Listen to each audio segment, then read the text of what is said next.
Hello and welcome back. Our party are here. Last time we took some extremely valuable jewels from the back of a throne here and Carrick got creamed by 4 skeletons. There were 12 in all, and Donard came out relatively unscathed, but the hit rolls on Carrick, there were several natural 20s in there, and we tried a new tactic of setting some on fire, which worked. It's a shame. Out of a possible 12, Donard turned 4. We killed 4 what seemed like acolytes of a cult here, and were wearing their robes. We're wearing the amulets from the ones here. And this room contains zombies who didn't attack us, and we've sussed that it may be because of the amulets. This tunnel here is filled with rubble. And so we're here. Are we in good enough health to continue, or should we leave? We've found the entrance cave K here. It's not too far away. But before we leave, Malin has a plan with Liz. He is going to cast invisibility on her, and she is just going to do a bit of reconnaissance. She isn't to go into anywhere, she's merely to look. And this place is lit. There are sconces on the walls with torches, and there seems to be some kind of glowing here, maybe candlelight. But whatever it is, she is to go as far as she can to look into places, listen at doors, and come back. Invisibility is permanent, and it's only broken when you attack somebody. So I believe you can open and close doors. Right, okay, so that's what happens. So Malin casts his new invisibility spell on his sister Liz, and she is actually going to walk this way. We can see there's a glow here. This is only 60 feet away. Let's see, can she move silently? She's got a new pair of elven boots, which gives her a plus 20. And she does indeed succeed. Not only is she invisible, she is inaudible. She creeps down to there, looks in and sees a room filled with a load of blood-soaked ritualistic equipment. This is the Chapel of Evil Chaos. The place is of red stone, the floor being a mosaic checkerboard of black and red. The south wall is covered by a huge tapestry which depicts a black landscape, barren trees, and unidentifiable but horrible black shapes in silhouette, possibly demons of some sort. Okay, there is an altar of red veined and black rock stained with dried blood. There's ancient vessels on it. Right, she's not going to enter the room. She is going to backtrack. Okay. And she comes back to here, where everyone else is. And she can speak. I don't believe there's anything about invisibility which means you can't speak. So she tells everybody what's there. If anybody had a mail order catalogue for evil things, then they bought it out. So she's going to try and creep down to this door here. She fails to. Well, remember, from her point of view, she's moving silently. Everybody else is here is thinking, I can hear her. And let's listen at these doors. Well, she succeeds. What does she hear?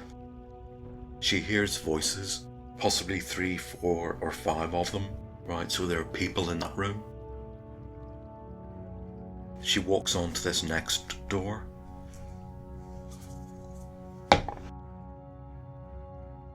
Doesn't hear anything at it. It might be a separate room.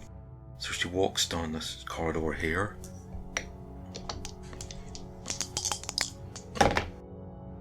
And successfully, nobody hears her. Comes around the corner here, and she can see into here. And this is yet another temple where this is like a warehouse of evil. This is the temple. That was the chapel. This is the temple. And it's a huge area with a high ceiling 30 feet or more. The floor is of black polished stone and has swirling patterns of red veins through it. Okay. There are benches and pews, a great bell, a black stone dais, floor-length candlesticks, black candles. They bought it all. And clearly, when the place was fully furnished with evil things, it's clear that the head priest said more. Right. She's going to listen at this door.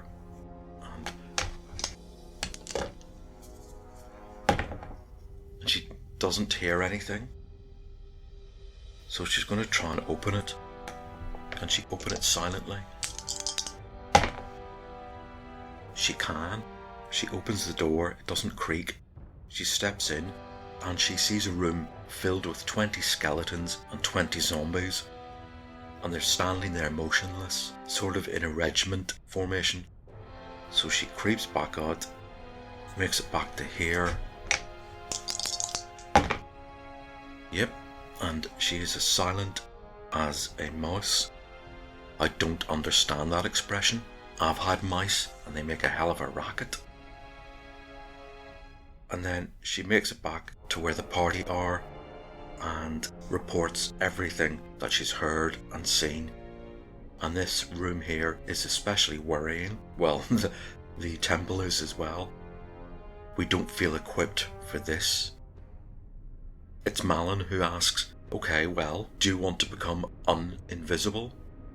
And Liz says, well, how do I do that? And then she thinks for a moment and says, no, I actually quite like being invisible. They realise that we need to go back, rest, get some healing spells, because Carrick needed them all and he did drink a potion of healing. So we're going to go back here and all the way to here.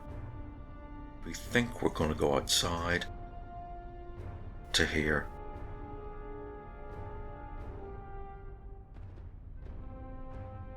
So the party are here and we have sussed out pretty much that this is an evil temple. It's hard to come to any other conclusion.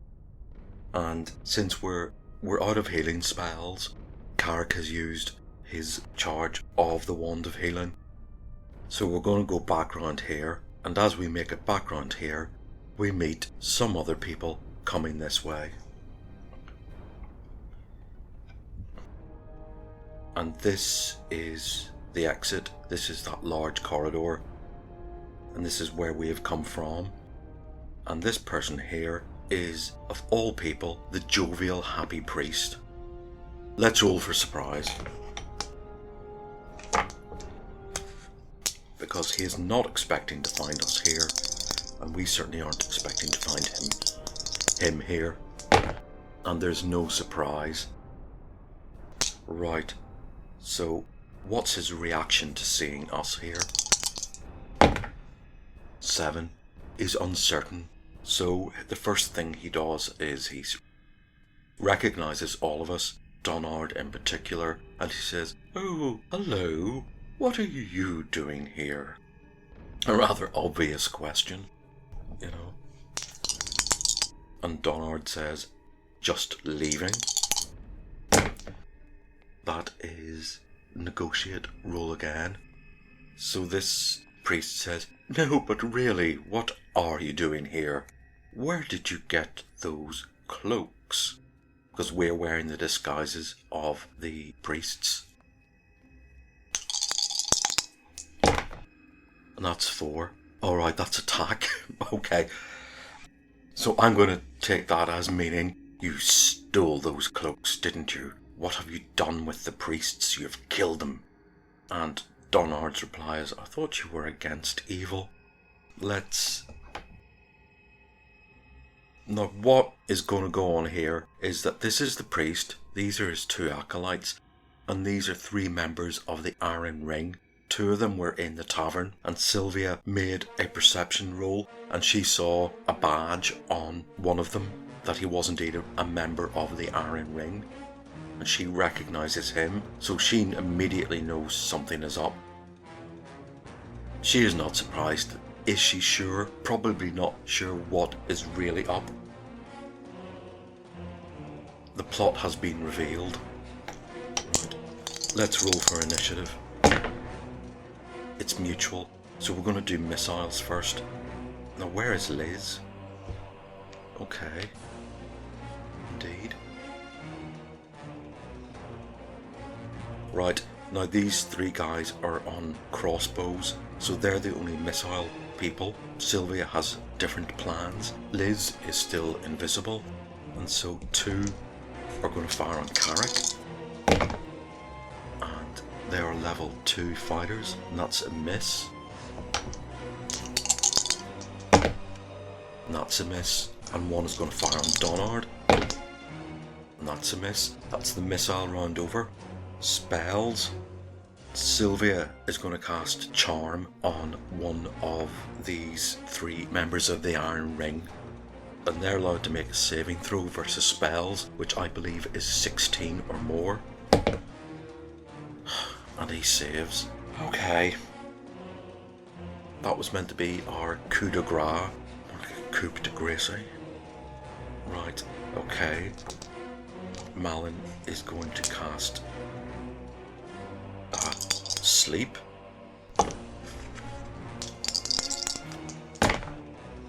Now the lowest levels are the Acolytes, so actually he can put 3 to sleep. These are level 1 and these are level 2. So that's them gone.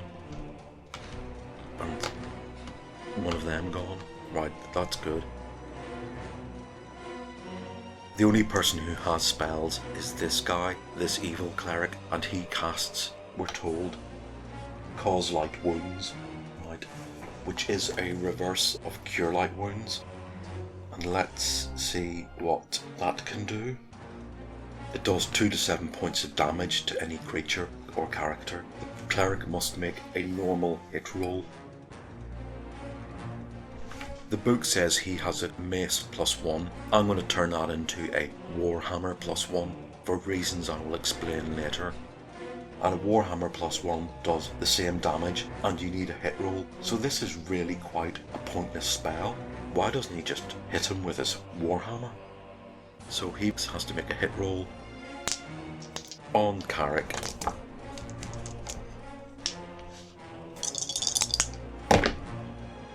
And he is level 3, so he uses the same hit roll tables as us. That's a miss.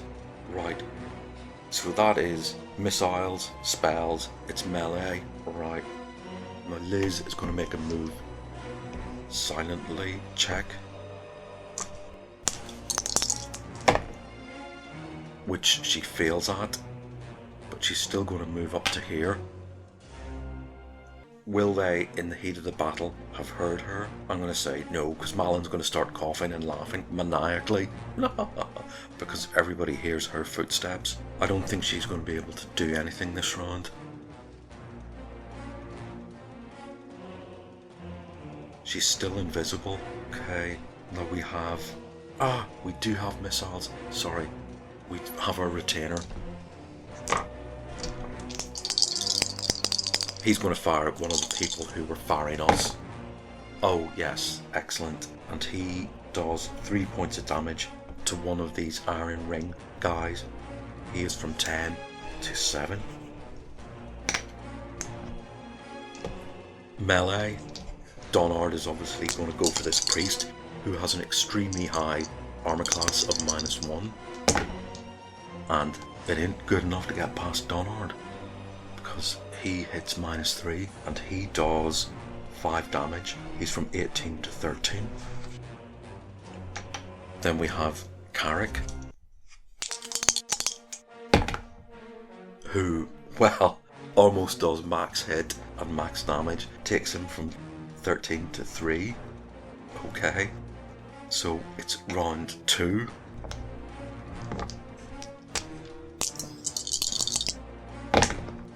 And we get initiative. Right. Missiles. Again, Stuart is going to fight one of these Iron Ring members. And he hits definitely with his dex bonus. That's AC 2. They have AC 5. And he takes another 6 points off him. I told you, when this guy shoots and hits, he hits well. So he is down to 1 HP. That's our missile round, our magic round. Sylvia is going to magic missile this one here. And she does 6 points of damage. That's him gone.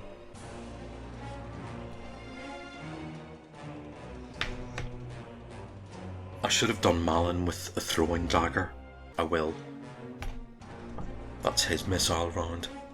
So he's within 20 feet.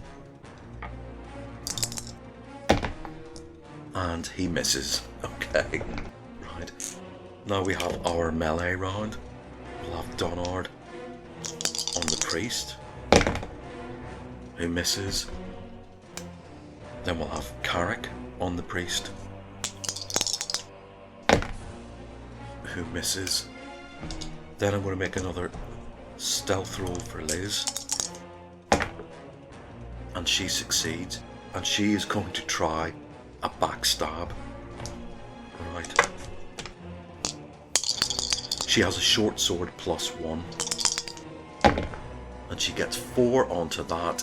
She does 4 damage, times 2 is 8, and she backstabs that guy. He only had 1 HP, by the way. Not that dramatic. Right. This priest's turn. He does have a morale, and it breaks, and he begs for forgiveness. I mean, that is a real morale break. What is his morale? Okay, it doesn't give stats for that. I'm going to assume he does have something. What's our reaction to that? The evil priest falls to his knees in the well-worn tradition of begging for forgiveness, like he had never really been that evil. Donard looks at him with disgust. Are you seriously telling me that you were never really that happy? All those times I had to suffer your perky good mornings, it was all fake, all for nothing? Yes, yes, says the priest. Forgive me. We might forgive you if you tell us everything you know, says Sylvia. Ask what you wish, says the priest. So our party question him. How many other people are here? Not many. 8, 10. I see you've killed 4. You're wearing their robes. Who's the most powerful person here? There is myself and another priest. Malin asks, what are these amulets for? They will protect you from the undead, but only in this place and only under the priest's orders. Sylvia says, these men are from the Iron Ring. What's your connection with them? The priest gives her a stare and smiles. And how would you know that? Blabbermouth. Because, stammers Sylvia, because of their badges. The Iron Ring, eh? Says Carrick. He goes over to one of the dead men and flicks back his cloak. He's wearing the insignia of the slavers. I thought I saw it in the tavern, Sylvia explains. You and your thief friend did a lot more than that, the priest sneers. We're asking the questions, says Donard. I'm not asking any, says the priest. What's your connection with the Iron Ring, asks Donard. We provide them with spiritual guidance and divine help, says the priest. In return for what? In return for slaves to turn into the undead. That's horrible, gasps Liz. It's a tough world, says the priest. He looks at Donard. Have you condemned any to hell? And what do you want with these undead? Asks Donard. We're building an army, of course. Does this have anything to do with Yalarum? Asks Sylvia. What in Mystara made you ask that? Says the priest. It's got everything to do with Yalarum. You should know. Liz has had enough. She stabs the priest in the back of the neck. Aye, you got there before me, says Carrick. Right, now obviously we have to finish off these people and then we will loot this lot. And then when we get back to the keep itself, we're going to investigate the house that the priest and his acolytes lived in. Donard knows where that is. He's seen them come out of there when he's gone to the temple. I'll come back in a minute after I've cleared up this mess. Right, we're going to loot these bodies. The Iron Ring men have some nominal gold pieces on them. The evil priest and his acolytes each have a necklace worth 100 gold. And this priest's necklace also has a gem worth 500 gold. That's a lot of money. They have some nominal silver pieces. That's quite a lot of treasure, and it might bump Donard up to the next level, but we can't really facilitate that here in the middle of a session. Malin casts his wand of magic detection. There's still at least 38 charges left on that, and the cleric has plate mail which glows, a shield, and his warhammer, and a scroll. The scroll, you don't need read magic to read cleric scrolls, and it's got a hold person and a silence spell on it, which will come in handy for Donard. Now the plate mail, if it's magical, probably good, though Donard thinks it will be distasteful because it was worn by an evil priest. It's also a bit too big for him, but Carrick looks at it and says, "I will take that to the blacksmith and get that fixed up for you. We'll also take it to the temple and get it sanctified." That kind of mollifies Donard. He's a bit upset with the cleric telling him that all the undead here are indeed slaves. Well, everybody else can see that he's upset. Liz mimes pointing to her head for everyone else to see, as to indicate that it's Donard's helm of alignment change, and everybody just sort of gives a quiet nod. We have to work out what to do about that. The shield, everybody who uses shields already has a shield +1, so we're going to give that to Stu-Rat. He doesn't use a shield, but magical treasure is very valuable. He's more than happy with that. After we've cleared up everything, what the priest told us is actually bad news.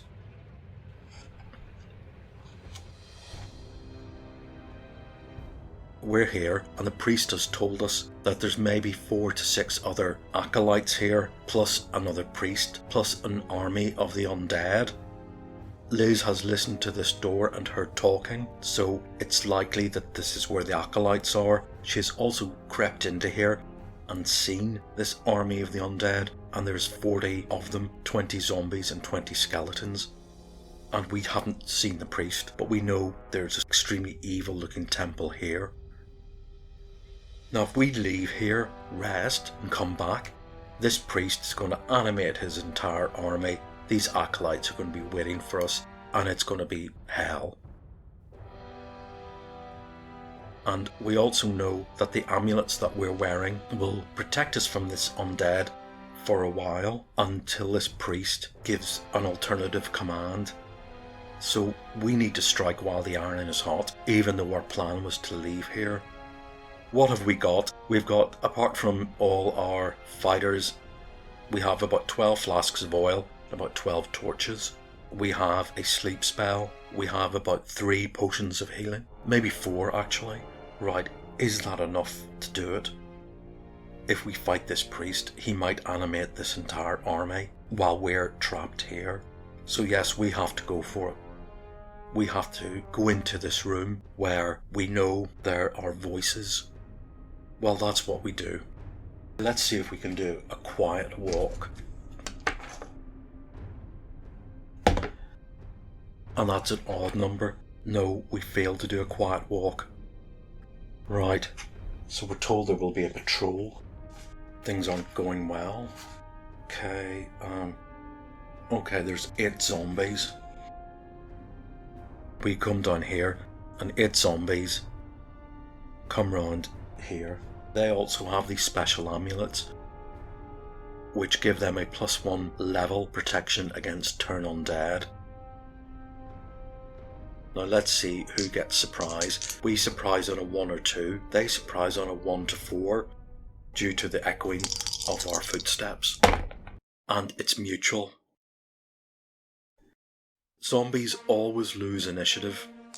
I'm going to check on that. Yes. They lose initiative. Now remember, in this room there were, I think, 16 zombies. We can assume this patrol came from here. Well, it's turn undead. No, it's missiles first. So let's have Stu-Rat on 1. And he misses. They have an armor class of 8. Sylvia hits and does 2 damage.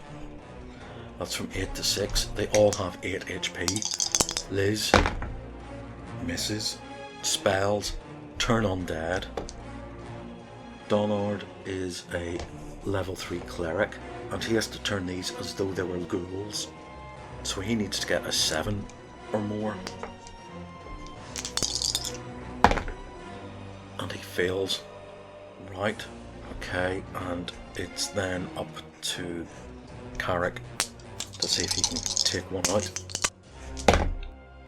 Okay, plus his 4 bonuses.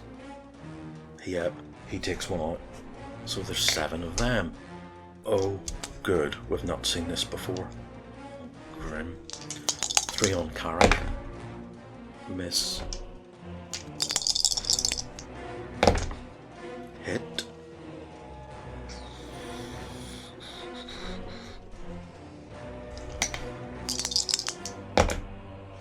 Miss.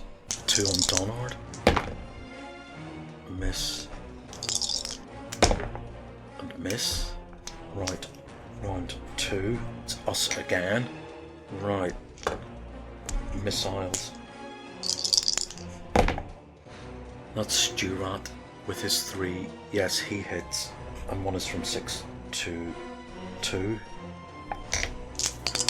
Sylvia. Misses. Liz. Hits. Takes one out. There's 6 left. We have Donard. Great, with all his bonuses. Misses. And Carrick, he is going to drink his last potion of healing.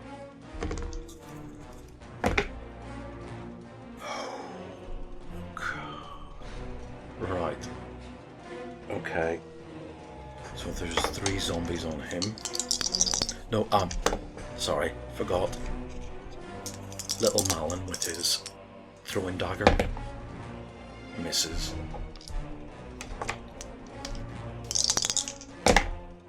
It's a miss. It's a miss. That's a miss. And 3 on Donard. It's a miss.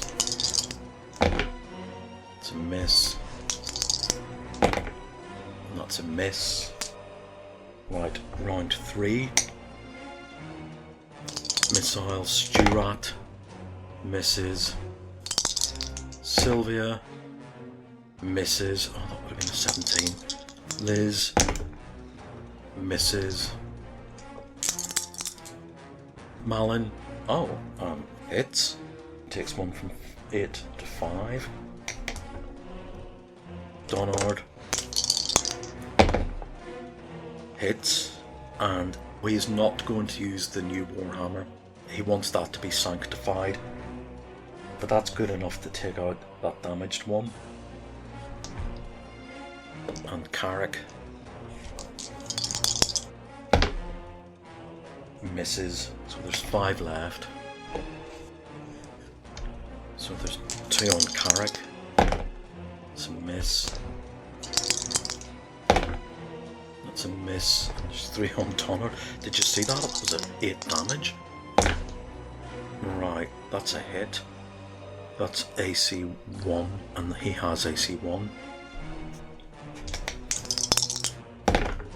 It's a miss. That's a miss. Right, round 4. Missiles. Stuart. Hits. Does 3 damage to 1. Sylvia. Hits. Does another 3 damage. It's down to 2. Liz. With all of her bonuses, hits and takes out 1. Right.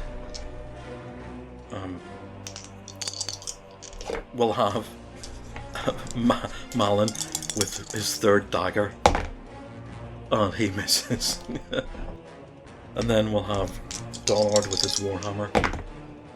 His Thaco with the Warhammer is 16. He hits AC 8. They have AC 8. That's a hit. That's 5 damage. It's down to 3. Right. Apologies for that technical glitch there. I played this fight for 2 more minutes without realising my camera had stopped recording. Okay, I have the audio for it. Yeah, it was a reasonably exciting fight. Carrick lost another hit point. He's down to 7. Donard is on 13. Now that zombie fight has sort of disrupted my plans. I had hoped to end on this fight here with the acolytes. It looks like next time we're going to have to clean out this temple, clean out the acolytes here, do something with this army of 40 undead here, and try and find the priest. And hopefully at the end of next session we will have finished this evil temple.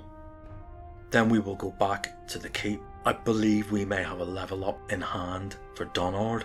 I would like to fit him out with his new armour and warhammer, which needs to be taken to the temple and the blacksmith, and everybody else wants to get that helm of alignment change off him. So that's the plan for next time. What are the odds that any of it happens? Right, well, let's find out. I'll see you then.